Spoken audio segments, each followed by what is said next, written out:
Hey folks, Dave Temple here. As you know, my podcast is all about talking to some of the best thriller writers in the world. But now, after nearly 2.5 years, I think it's time I toot my own horn. So with that, I'm offering my thriller, The Poser, for sale. This thriller stars Hollywood detective Patricia Pat Norelli, a rookie cop working the overnight beat when one of Hollywood's biggest stars is found dead in her Hollywood Hills home. The only problem, the star just won an Oscar and is found dead only hours later. Now, Pat sees this as a way to forge her own path and muscles her way into the case. Soon, she and partner Detective Stuart Brown find themselves deep inside a complex case with more questions than answers and a ghost of a killer. Now, this isn't my first self-published book, but it's the first one I'm very confident you're going to like. I'm pretty proud of it. And for the rest of this month, you can get the ebook for only $5.95 or the paperback for $13.95. Now, since I do this weekly podcast as a free service, perhaps you'd consider this a way to help out your fellow thriller author. Okay, here's the link, davidtemplebooks.com/books. Okay, there you'll see The Poser. Just click and you're on your way. Again, the link is davidtemplebooks.com/books. Otherwise, just head over to Amazon. Okay, thanks for your support. And now on with the show.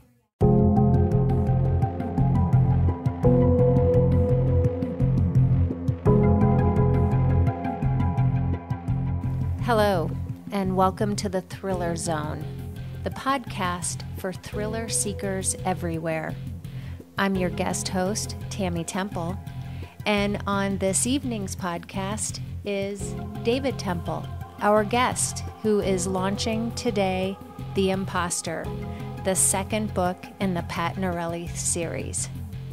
Tell me, David, what does it feel like to be on the opposite end of the conversation?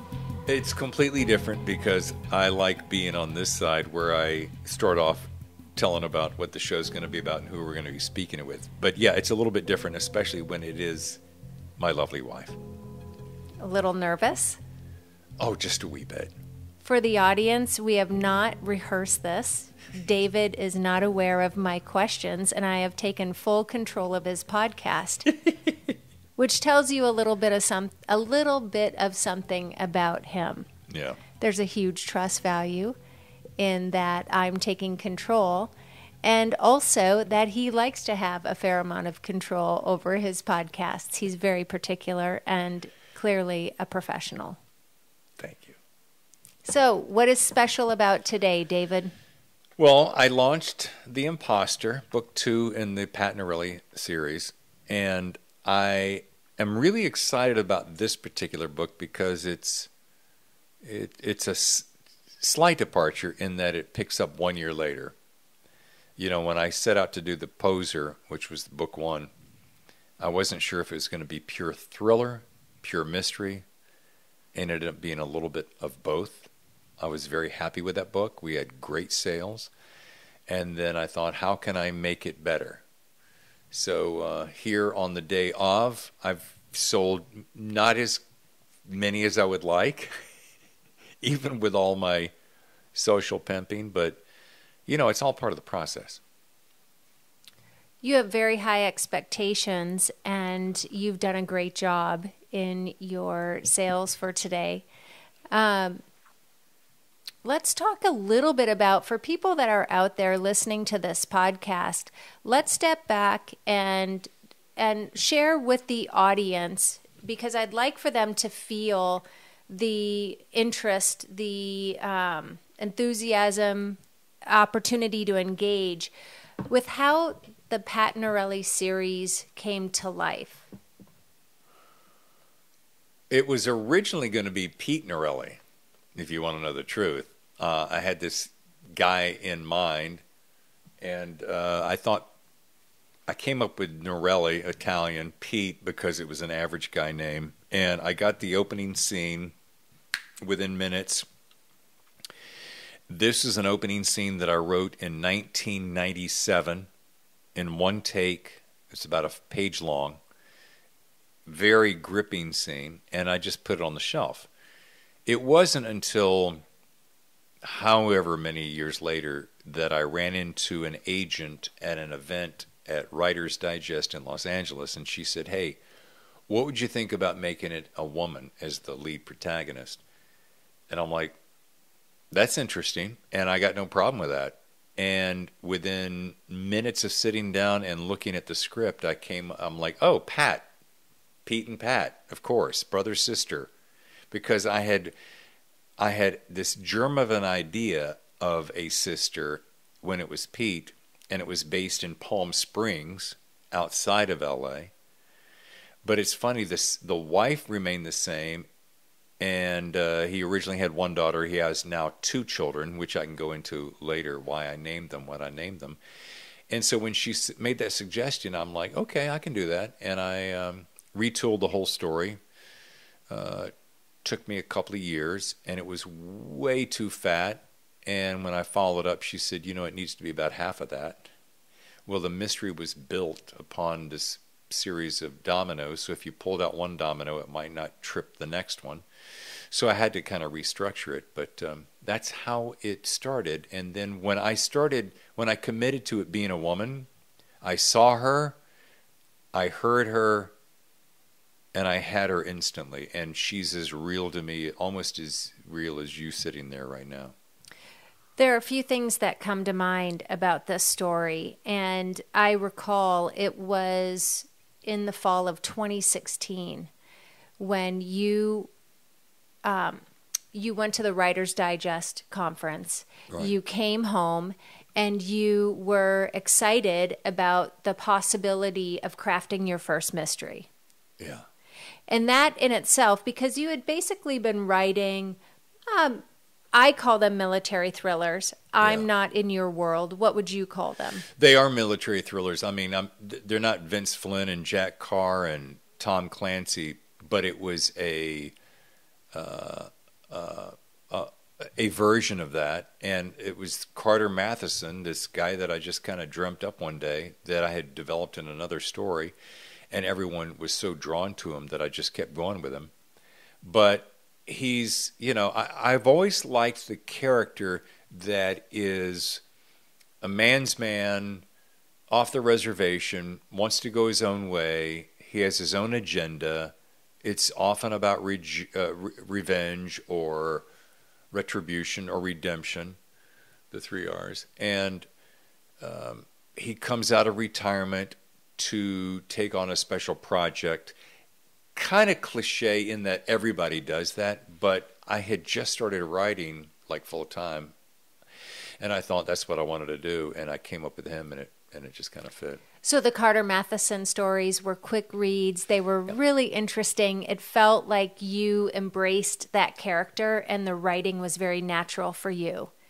So to leap into a mystery and now writing in a female voice. You referenced it took you a couple of years to complete the first of the Norelli series, and that feels like having to get your head wrapped around. Now you're writing a mystery, creating an outline for all of the red herrings, and then writing from a female voice. That was the hardest part because, having grown up with 2 sisters and a mom and then dating my fair share, I had a pretty good handle on what women were about, but I had never crawled inside the mind of a woman to write as the protagonist. So that was a challenge, and I got called out on a lot of different things. But, I always want to say this. Like to people who, I had someone say to me early about another book, kids wouldn't talk that way. And to this day I go, when you sit down and write your book, you can decide how that kid talks in your world. Right now, this is how they talk in my world. And I think that's completely fair. It's your book. Right, exactly. It's your story. Right. And to your point, however you want to portray the story is your choice. Yeah, and I always thought it would be, Norelli is a whole lot like you. She's beautiful. She's smart. She doesn't take shit from anybody. She is kind and considerate, way softer than you think she is. But again, she's not going to be pushed around, especially in a man's world of like the LAPD. She's going to prove herself. She's got a brother an older brother who leaped ahead of her in the career. She's got a father who's domineering, former military, both of them. And, she's always proven herself.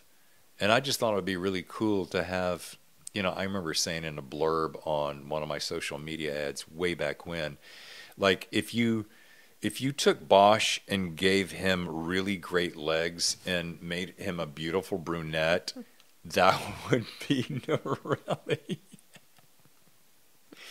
Oh my God, that's so sick. So Titus would not play Norelli. Titus Welliver, I love you, buddy. I mean, brother. But yeah, no, I need her. Like, he must be about 5'6", 5'7". She's like 5'10", 5'11", legs up to here, and just brunette, beautiful like you. Thank you. Yeah. High level, give me an overview of the Pat Norelli story. Book 1, Book 2, just because we might have some people that aren't necessarily familiar with the Pat Norelli series. Super easy.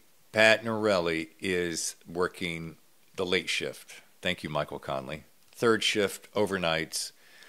She gets a chance to work with a mentor that had moved in and out of third to first shift called Detective Stuart Brown.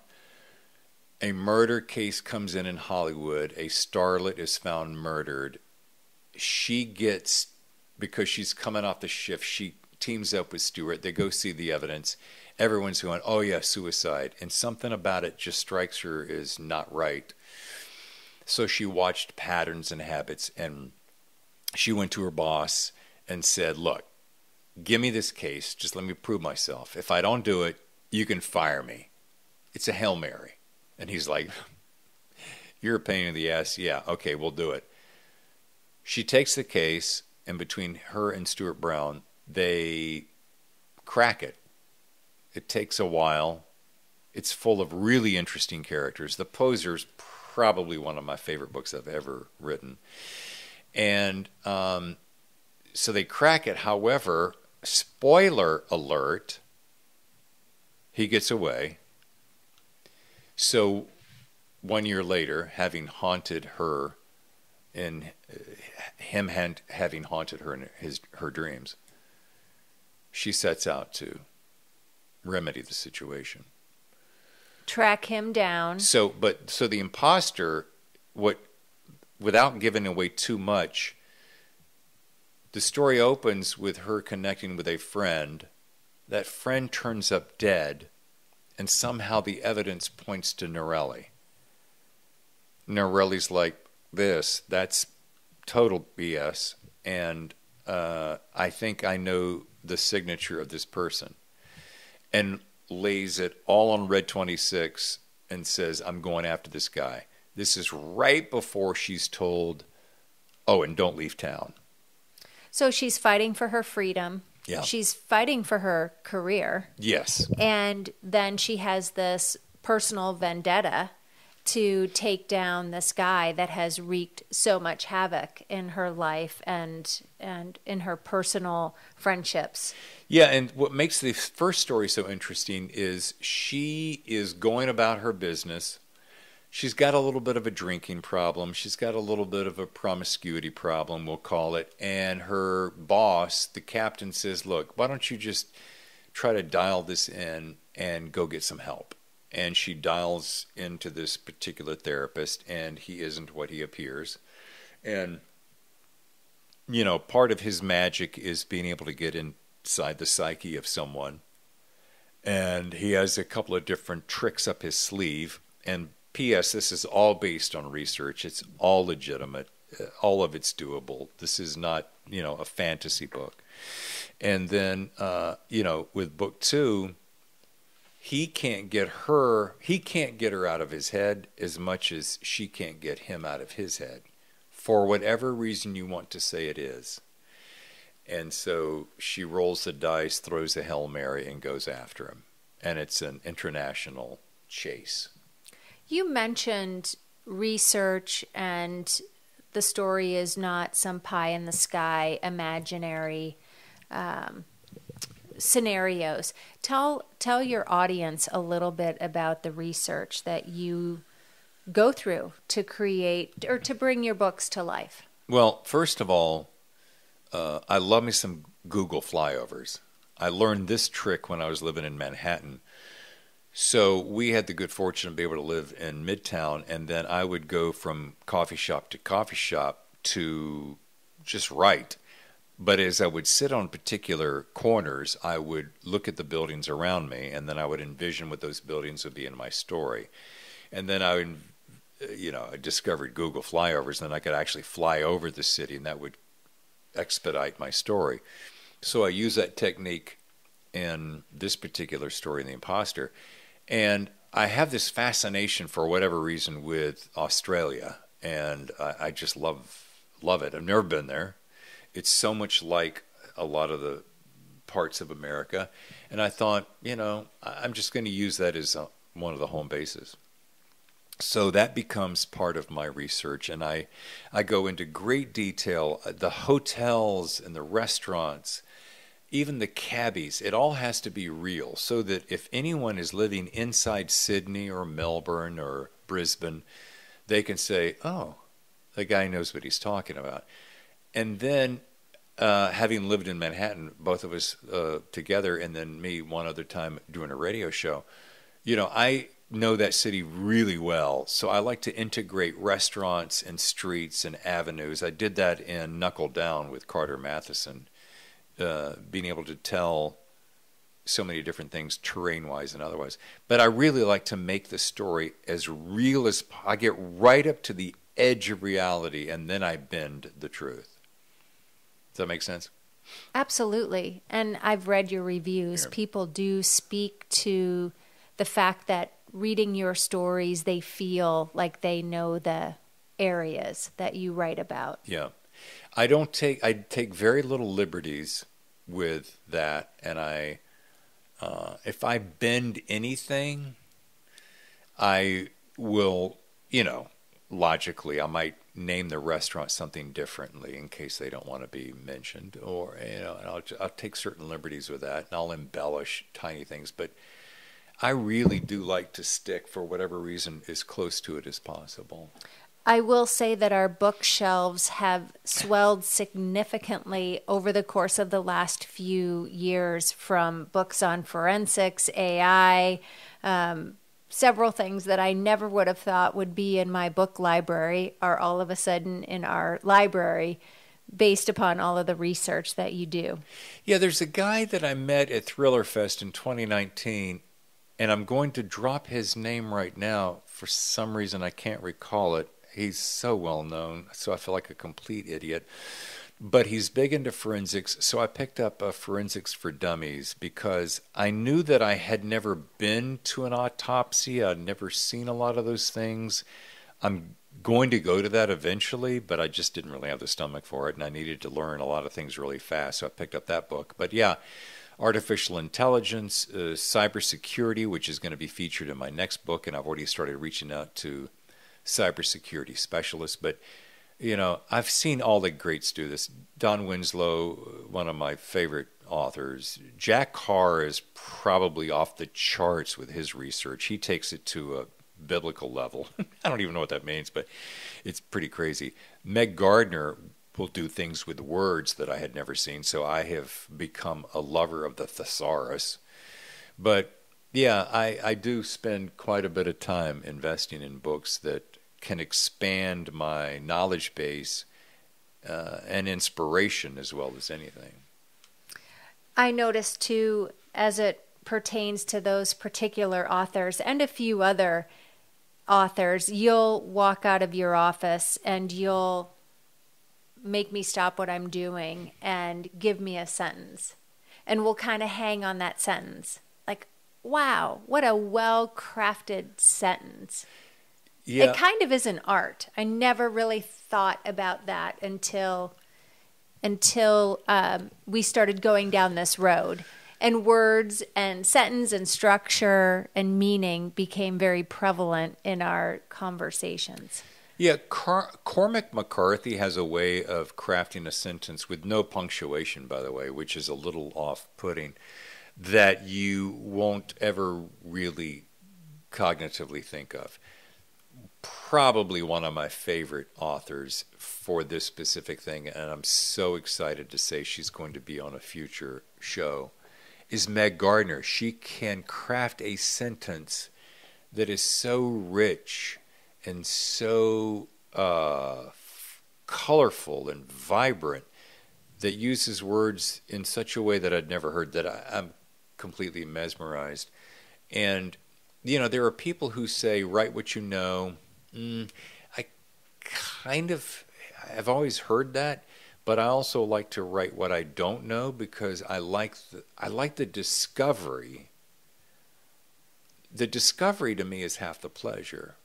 However, with that said, I do know I've learned a few things over the last few books, and I think I posted this in Instagram or Twitter recently about, now I get it, why when I went to pitch what was Seduction at Daybreak, is now The Poser, to some agents in New York, because they already have that premise out there.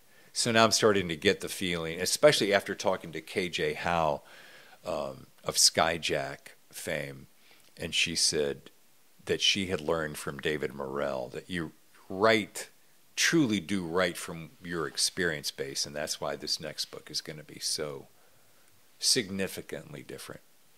I don't want to lose sight on a couple questions about Norelli, but I do, before I go back there, I do want to call this one example out, because I think it's important as other writers are listening about maybe what works, what has worked for you, advice that you've received.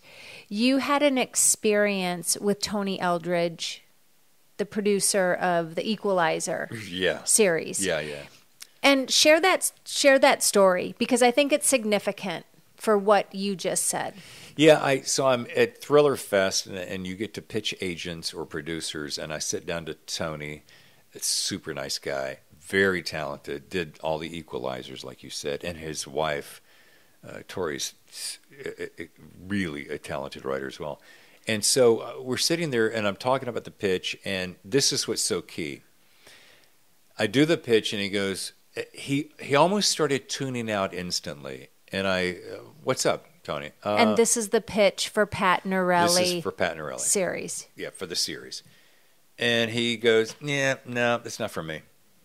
And I'm like, well, why is that? He goes, been there, done it, seen it, a lot of stories. And then I start citing all the stories that I can think of. Wait a minute, so Bosch? Well, yeah, but that's Michael Conley. Okay. But, I named a few others. He goes, have you been a detective? I'm like, no. Have you been a cop? No. Forensics? No. He says, okay, well, listen, thanks for your time. And I got ready to leave, and he goes, by the way, what's your background? I said, I'm a former radio guy. I did radio shows for like 25 years, like all the major markets. That was my love.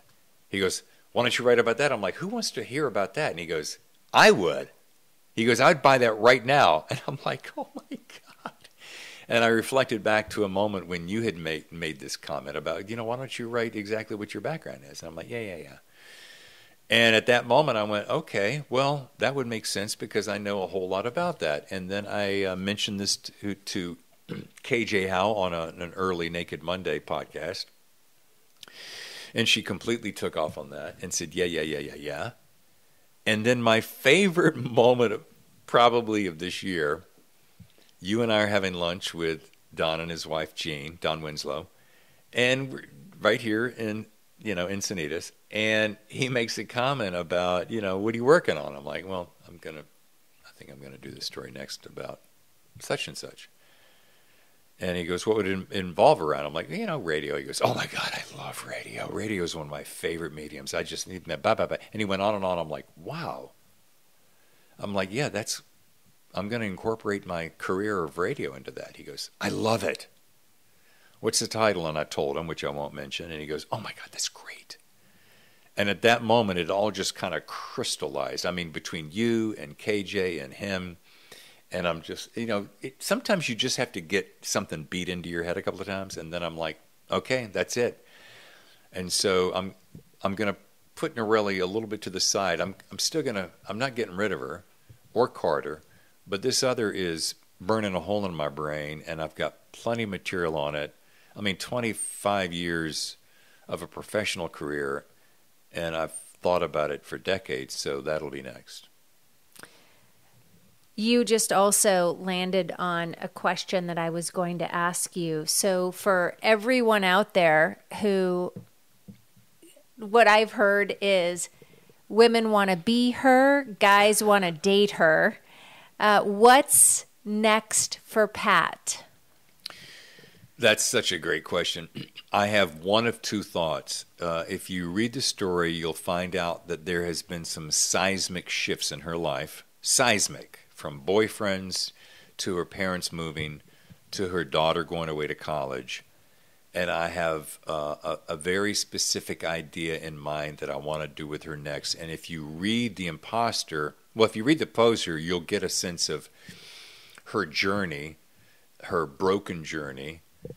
In The Imposter, you see that she's starting to come to terms with a lot of things about herself. And then there's a few things she loses very close to her in the story that shift her in a seismic way. And having grown up in Los Angeles, born in Pasadena area, and I think there is a possibility that there may be a very big change in the horizon. Is that what you're getting at, little Missy? I think it's important for people to understand your audience who like Pat, or maybe your audience who has yet to read Pat, have an understanding of what's in store. And it sounds as though you're going to kind of pin it for a bit so you can work on this other project and then potentially come back and breathe a little more life into her story. I have a very specific idea where I want to take her and what I want her to do, and how I want to integrate the people around her into her new life while she says goodbye to some people. But just like life, and you and I know this because we've moved how many times in our years together, life just has a way of constantly evolving and taking on new shifts and patterns, and she's going to do that. I'm very excited about it. I mean, I've got some really significant ideas for her. And here's another thing I did in this book that I've never done anywhere else, is I bring in characters from other books and other series into the story. A major one shows up in The Imposter that wasn't in The Poser, and he came from another series. And then as I'm going through the book, I wrote this one-off called Devour earlier in the year about a celebrity chef in San Francisco. I won't go into that whole story, but I brought in little elements of that story into this book. And I love doing that because I think what's key is if people find you and they like your characters and they stick with you, your stepmother said something about, I love the fact that you brought in this character from another world into this new world. She goes, that's so exciting because I had already pictured that person in that world. And now to see them integrate into this world was really interesting. I just think that's cool. And potentially a unique style. Yes. So for everyone out there that's listening, before we wrap up segment 1 and go into segment 2, who is your ideal audience for Pat? I would say women who are excited about hearing about women heroes. You know, I had a very strong mother. I have very strong sisters. You're a very strong woman. I like strong women. I love this new wave of women in television and films being the ass kickers, like Mayor of Easttown, right? I mean, characters like that. I love that. And it's about time.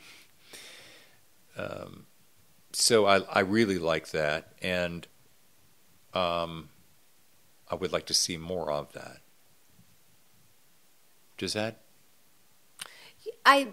One of the things that I have enjoyed about watching Pat is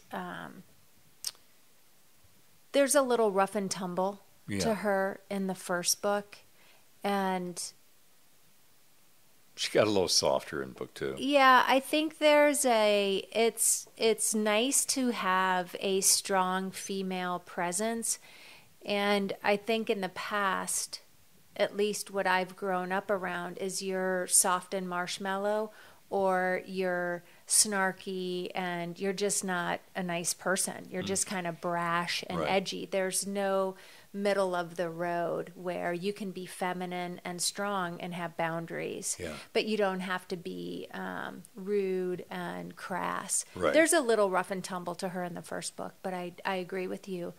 I saw that soften a bit in the second book. Yeah, and it has to do with vulnerability, because she was rolling from situation to situation, and trying to fit in and try to be accepted. And I think it's a vulnerability thing, that when she gets close to someone and she realizes she can truly just be her and she's accepted as herself, and she sees that that's okay, then she goes, oh, they like me just the way I am. I don't have to try so hard. Again, it's the male influence of work, male influence of brother, of father, etc. And so she's doing that competitiveness. But when she realizes that the guys, like the soft side, it kind of works. And so back to your question about audience, I'm amazed at the amount of guys. Your brother, for one, your brother just freaked out. He loves Norelli. He's always, I love me some Norelli. And, back to your comment about girls want to be her and guys want to date her. So, that, I don't know, 25 to 55, men and women, because everybody kind of likes her. And to your point, I think as a reader, you find an author that speaks to you, and you just tend to read through their books, regardless of the topic. My mother's not 25 to 55, and she really likes your writing. My stepmother isn't 25 to 55, and she likes your writing. My whole family basically reads David's work and really enjoys it. Men, women of all ages. And I think it's funny, the reason I brought up that, I was just having to fill this out for a Facebook ad or something, and they said pick the age group, and I just kind of picked 25 to 55 because it started with 13. I'm like, 13-year-olds are not going to be reading this book. And it went to 85, and I'm like, 85 is not going to be reading this book. My mother would not have liked this book, God rest her soul. Your mother wants more sex than I've ever been able to write. And I hope she did like this one, didn't she? She liked it a little. Yeah, she always wants more. Yeah. So before we transition to segment 2, how can people find you? How can people purchase your books? Easiest way to go to my website, davidtemplebooks.com. Kind of makes sense. There you can find out how to purchase the books, how to purchase the audiobooks. You can find out about my background a little bit, and read some testimonials from people who have read the books and have liked it. I've discovered this new thing. It's a new version of Bitly. You know what Bitly is? It's basically a URL shortener. And there's a new one called Sleek Bio, which is kind of nice, because everybody wants to shorten everything. So biography, sleek, sexy, simple. So sleek.bio/David Temple kind of gives, I'm using that on my branding now so that you can go there and in one simple little page, you can connect with me on every single channel. So if you don't want to sit there and go through my website, which is pretty gorgeous, if I may say so myself. Thank you, Author Bites. Then that's a fair way to do it. But Amazon, I know that The Imposter is on Amazon right now. There was a little bit of a technical difficulty, so it's not going to hit all the other booksellers until Friday or Saturday of this weekend. But I do know the paperback is on both Amazon and Barnes & Noble, and the ebook is on Amazon. But it should all be across the board, Apple, Google, blah-de-blah. Social media. What are your social media sites where people can be a fan, follow what you're doing, what you're saying, your writing practices, tricks, tips? Yeah, I don't really do tips and tricks. I'll leave that to other professionals. But Dave Temple is Twitter, at Dave Temple. And Dave Temple is because everybody called me Dave growing up. So I guess it was too much to say David. It took so much longer to say 2 syllables. Instagram is David Temple Author. And I've just launched a new podcast, which is The Thriller Zone. So at The Thriller Zone. And that's been taken off. That thing has grown so fast in such a short amount of time. And I love it's somebody said to me the other day, why do you love podcasts so much? And I said, well, let's see. I grew up since I was 13. I started dreaming of being on the radio. I had my first job at 15. I had my first radio job at 16.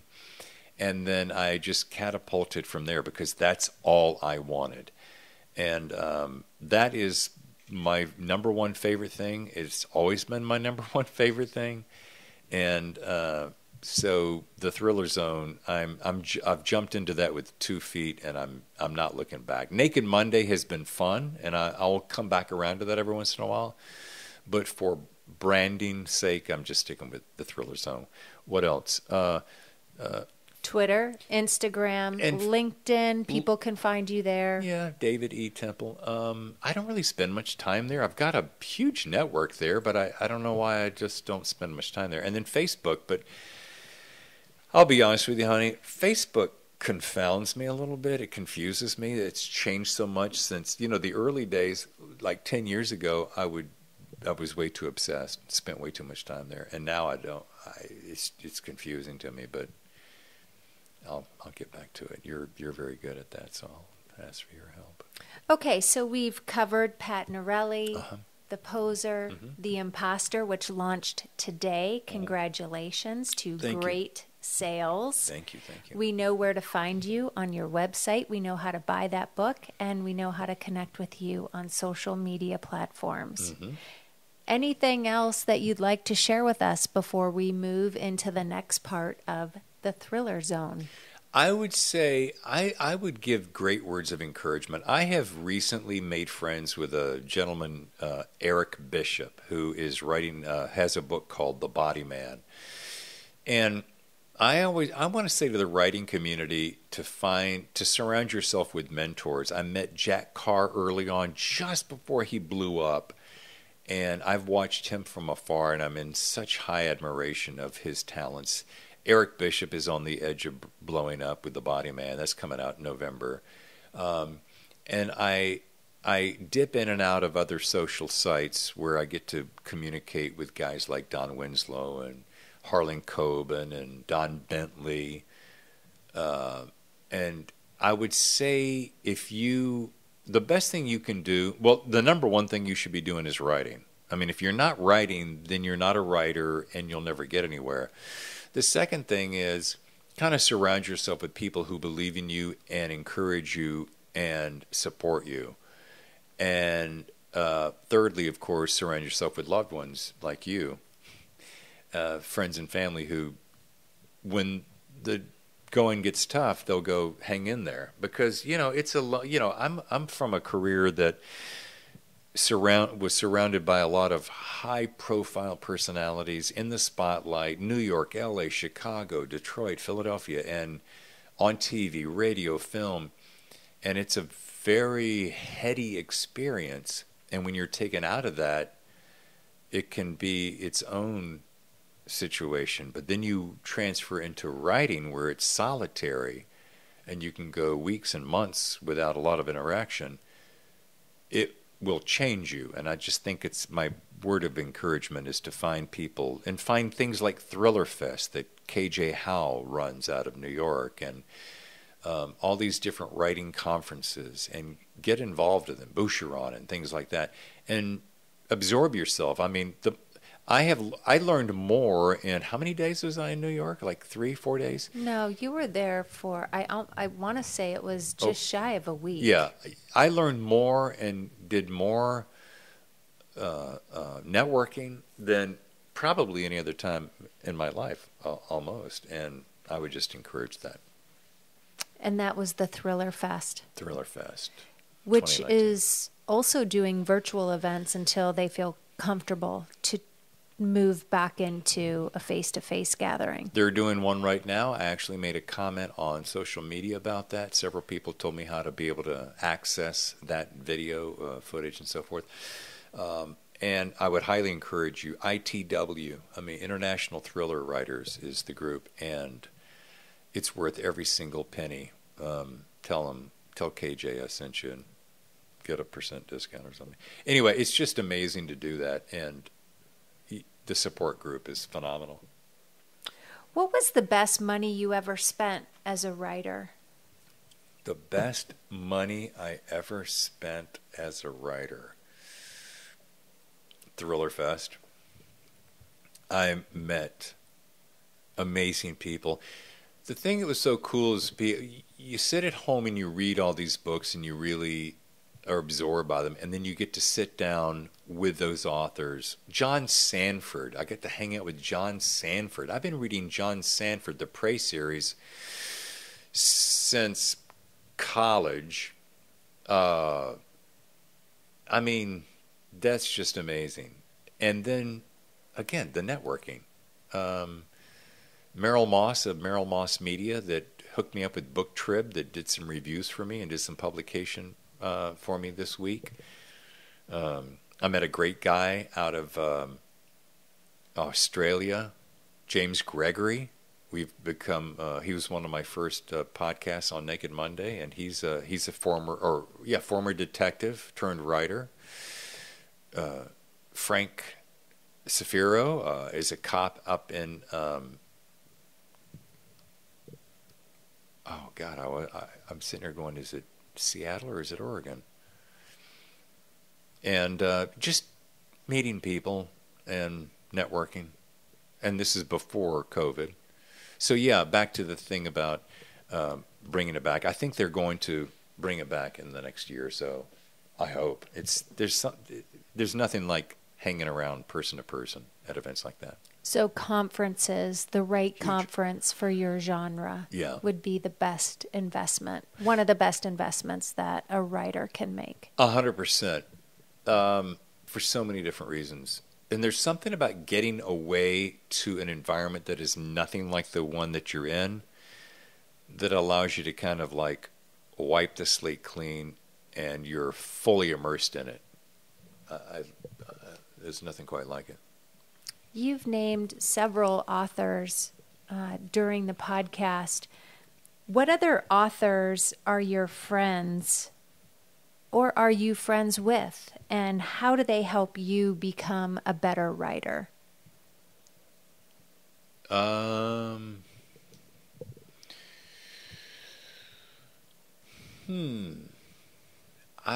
think it sounds kind of cliche, but the encouragement, because it's not an easy job to create worlds out of thin air, and the competition gets harder and harder every year because there are more and more people who think they can write. So the market is inundated with every Tom, Dick, and Harry who tries to write a story. So the camaraderie, there's a couple of people that I can think of that just like, Eric Bishop today. We were just chatting back and forth, and he said, hang in there, I believe in you. And I'm like, oh my God. We've only become recent friends. And Andrews Wilson, those guys just instantly kind of took me under their wings. And Jack Carr, who's just become a beast, and I still drop him a note and he'll respond. And he's so kind and gracious. And while he's blowing up, he doesn't forget all the people along the way. And then, like I mentioned, Don Winslow. You meet Don, and Don's a megastar. I made this comment to you one day, and it's kind of hilarious. I don't think I've ever told anyone publicly this, but, In my radio career, I hung out with rock stars and country music stars and pop stars. I mean, you name them, I hung out with them. And actors and actresses, because I was on movie sets. And I never really went out of my way to get photographs or autographs or any of that, because it was just like, whatever. But now I meet writers for whatever reason, now at my age, and they've become kind of my new rock stars. And it's because of admiration. I don't want to be them. I don't want to, I'm not star sucking up. And I really admire their craft and the way they've led their lives. And they're kind of, in my later years, they're my rock stars. And I just totally dig that. And I learned so much. Like, I can rattle off 5 books right now that I've read and have shifted the way that I look at writing. And one I read recently, The Gentleman's Hour by Don Winslow. I don't know how many times I talk about this, but I read that a couple of years ago, and I just, for whatever reason, I read it again. I'm like, this is like a perfect book. So Stephen King said something along the lines, if you're not reading, you're not writing. I mean, he's in his book on writing, he's just always talking about you've got to be reading. What do you think is the biggest misconception out there about writers and what it takes to make it and what it looks like when an author is discovered? Well, I think a big misconception is, I think people see, oh, so-and-so wrote a good book, and then all of a sudden they sold the rights and they're millionaires. I think of T.J. Newman, who is a recent discovery, and she wrote the book Falling, and I got introduced to her by Don, and that book was amazing. Young flight attendant who had a dream of a story and wrote it on cocktail napkins and put it out to 40 agents and got turned down 40 times until it got in the hands of Shane Salerno, another secret hero of mine. And he turned her life around, and she got a book deal and turned around and got a movie deal. So I think there's a little misconception that people think, oh, it's that easy. No, it's 40 rejections, and I think that's a low number, and that's a misconception. And I think the big, people always ask me, what's your number one secret? I'm like, it's seat time. It's putting your ass in the chair. I mean, I try to get up somewhere between 5 and 6 every single day, 5 days a week, and sit down and write. And that's what it takes. It's the discipline of constantly doing it. I think it's a combination of constantly doing it, and with time, it's, Malcolm Gladwell talks about 10,000 hours. By the time you do that, you have gotten to where you're halfway decent. So it's part discipline, you're honing your process, and hopefully you're learning along the way. Well, and a lot of people don't take into consideration, I imagine, the 10,000 hours, the number of years that it actually took for, in this particular example, with the book The Falling, for her to really write that story and have it be in a place where she could present it. That's just not something that happens in 30 days. It's hours and hours and years of crafting. It's years, yeah. I mean, look, my very first book, right, I want to say it was 2008, 2009, when self-publishing was just getting started. And there's a little book called Chasing Grace, and I grew up in a religious home, so I thought, it'd be interesting to write a story kind of like that, and so I crafted it. And it had some pretty decent sales, but it wasn't until because I'm a closet filmmaker, I said, look, I want to turn that into a screenplay. I'd never written a screenplay, so I wrote a screenplay, and I was like, well, I want to turn it into a movie. Never made a movie. Bunch of shorts, but not a movie. Went out and raised the money, and then shot it, directed it, starred in it, and sold it to Word when it's on Amazon and Netflix. And to be able to sit at home and watch a movie on the screen that you had an idea of, how many years ago was that? and a lot of suffering along the way, as you very well know, which we won't go into. And, you know, I think people think it's really easy, and, you know, like anything, it just takes time and practice and stick-to-itiveness and tenacity and being willing to learn, and you fall down, you get up again. I guess it kind of depends on how badly you want it.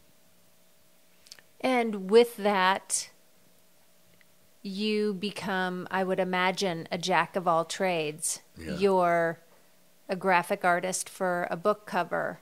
You're a formatter.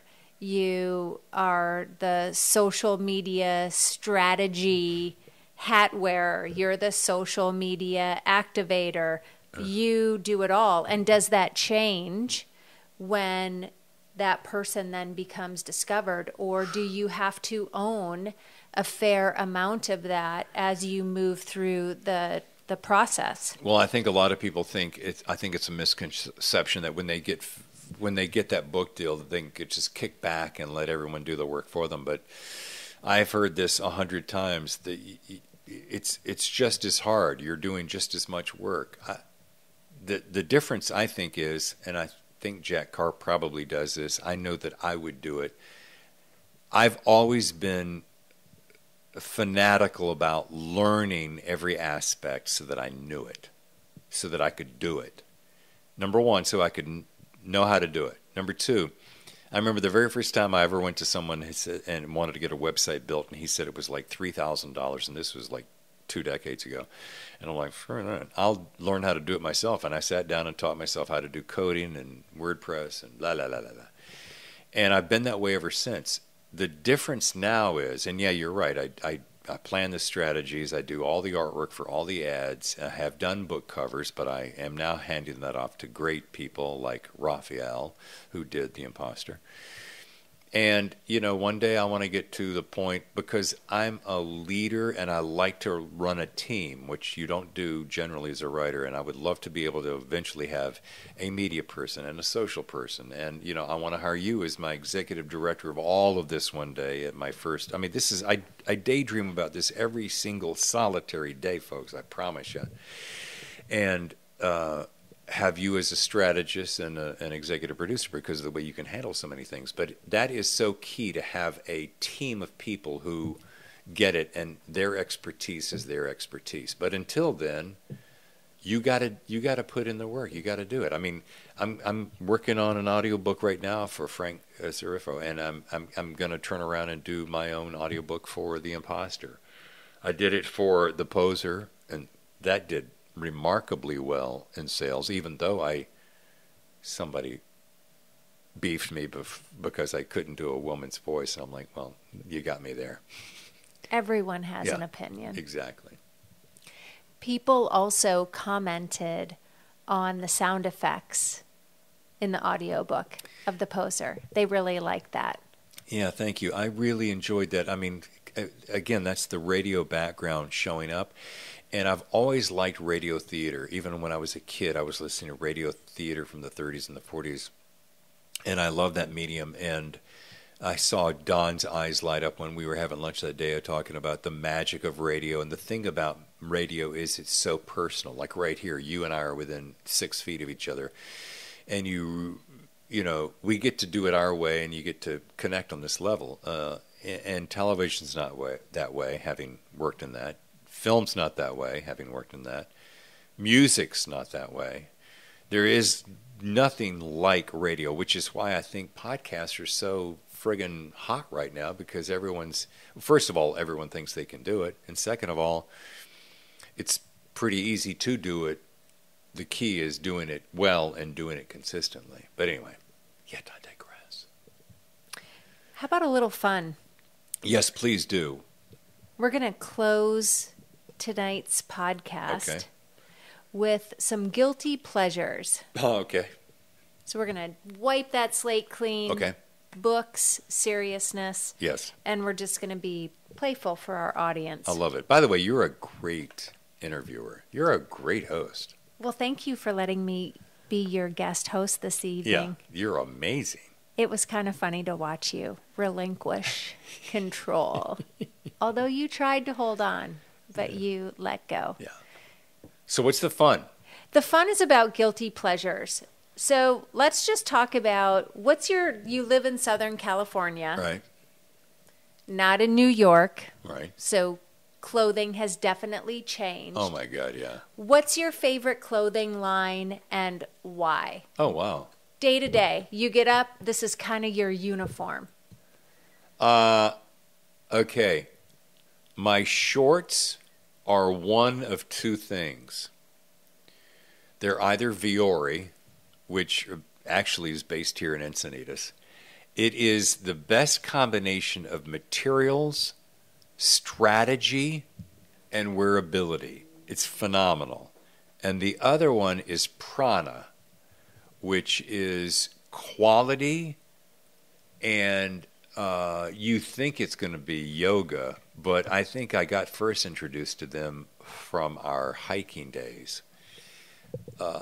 But I like things that are durable because we beat them up and we wear them a lot. So that's the shorts. Shirts, how do you pronounce that shirt that I wear all the time, the long sleeve black shirt, Acerix or something like that? Yeah. I wear that entirely too much. And then the other one is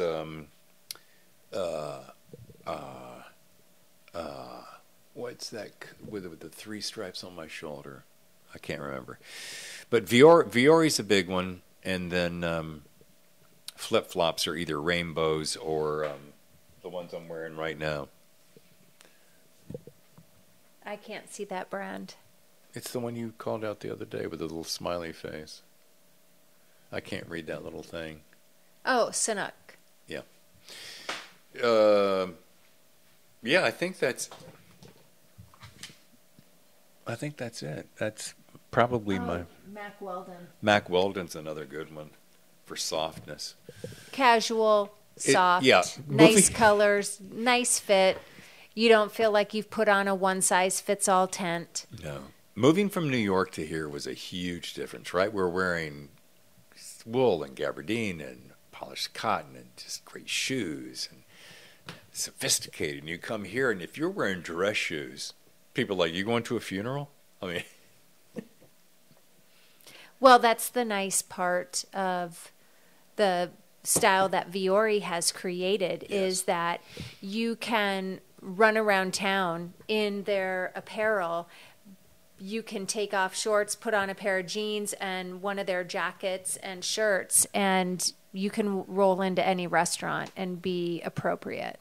And is it... It's still a little stylish. Yeah, I really like Fiore. Is Faherty, is that how Oh, you... yeah, Faherty. Faherty is another, talking about Yeah. quality craftsmanship with the southern, with the SoCal vibe, but with an East Coast influence. Yeah, I see that in their marketing. Yeah, I can just see that. so good.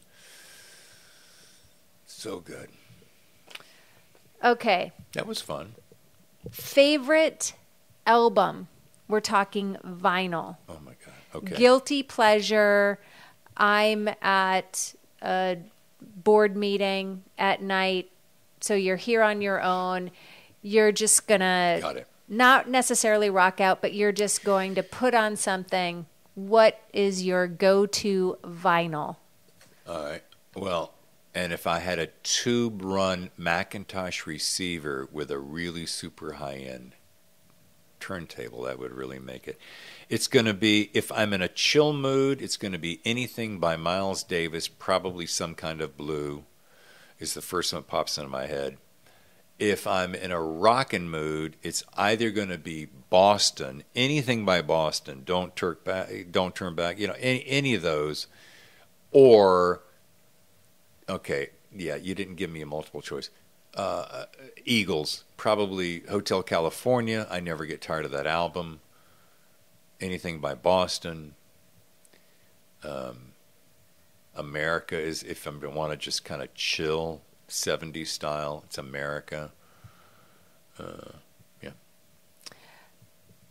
On that same vein, so now we're road tripping. Right.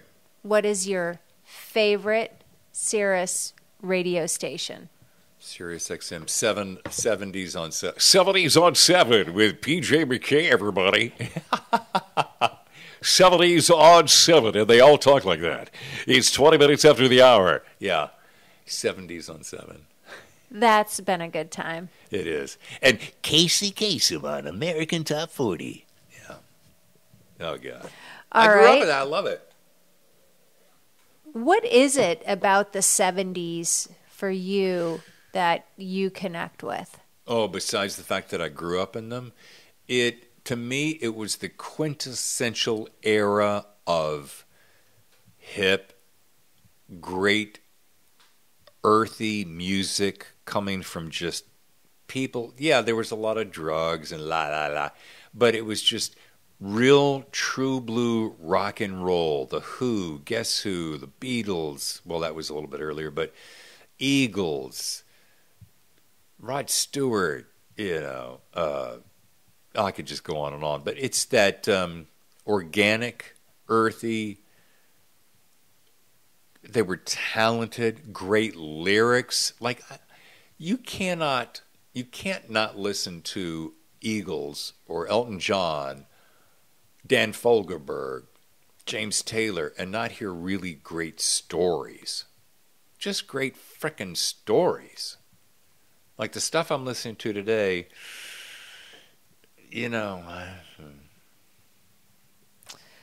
You've watched a fair amount of music documentaries over the course of the last few years. Mm-hmm. Give me two that stand out to you, and one that kind of took you by surprise. Eagles, loved it, couldn't get enough of it. The one that took me by surprise, the Bee Gees. I always liked the Bee Gees for what they were, because that was such a specific sound that has never been done before or ever again. But I didn't have the vast appreciation until I saw that documentary. Wow. Amazing. And that's the Bee Gees documentary on HBO. And the Eagles documentary was a two-parter on Showtime. God. We have it. I think you bought it. I bought for it me for my birthday or something. And I could watch that. I could watch that once or twice a year without fail. It's like a couple of my favorite movies. Okay, so last question. Uh-huh. Yes. It's a perfect night seasonally. You have a summer and you have a winter. Give me your cocktail and give me your dinner. Oh, wow. For which season? Summer, and then I want to know winter. Summer is going to be a gin and tonic, and it's going to be, excuse me, it's going to be a Hendrick's gin and Fever Tree light tonic with fresh limes. The dinner is going to be one of our favorites, lamb in a rosemary, etc. sauce on the grill, grilled to perfection, and probably with we're salad freaks, so some phenomenal salad, and I can eat broccoli all day long, so broccoli with a slight kind of a sauce on it. Winter, old fashions. Now, by the way, I don't drink either one of those very much anymore, or not in volume. I'm more of a craft beer person, and even then I'm kind of pulling back.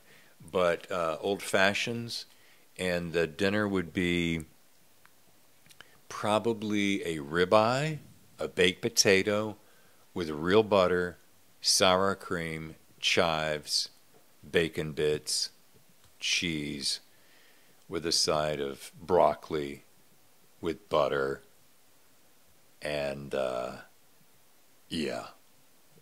Well, David, this has been a really special moment for me, and I appreciate you stepping back and letting me be your guest host.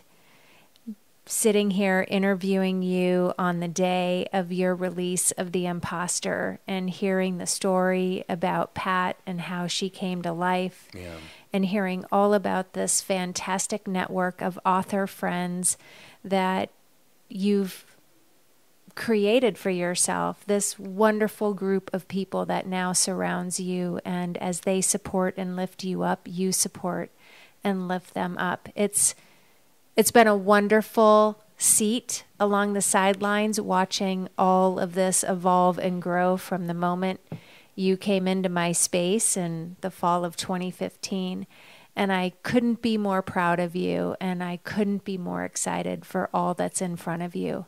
So for all of you that want to get to know David a little better and take a look at his books and take a look at his radio career and some fun other podcasts on Naked Monday, and I think Rad Vibes Only, and the Dave and Tammy Tour might still even be up there.